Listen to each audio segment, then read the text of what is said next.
Libérez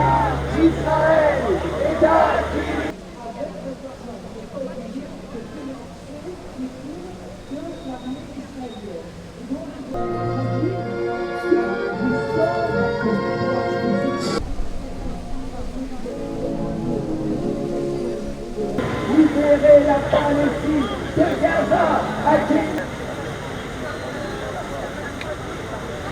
Tous les jours en France, on tue 3 millions d'animaux par jour.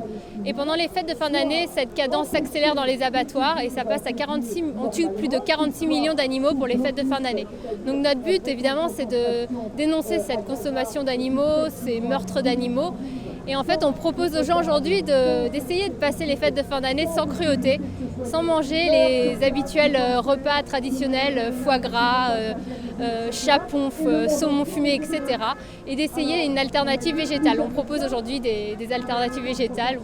Voilà.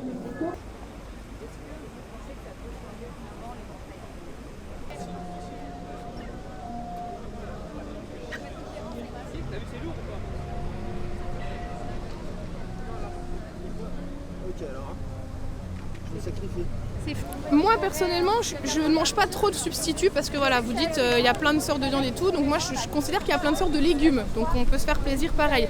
Mais pour moi oui, pour les gens qui ont du mal à se passer de viande, les substituts c'est juste magique, il y en a plein de sortes, là je vous en présente que 3 parce qu'on a ça, on est celle-là, mais il y en a plein de sortes, vous pouvez trouver vraiment tout ce que vous voulez. Et il y a notamment le seitan qui ressemble beaucoup à la viande, que ce soit en texture ou en goût, et c'est ce qui remplace le mieux, et même sans le dire, vous pouvez bluffer les gens et ils ne se rendent pas compte que c'est du végétal en fait. Il y a un vrai couillodé. Il y a un vrai couillodé, ce sont des algues. On trouve ça dans les magasins véganes. J'ai goûté un simili d'œuf de lompe. Alors c'était iodé, c'était pas mal du tout, c'était bon. Et puis un simili de foie gras. Bon, c'est un goût sympa, mais c'est pas du foie, ça n'a pas le goût du foie gras pour autant, mais tout va bien.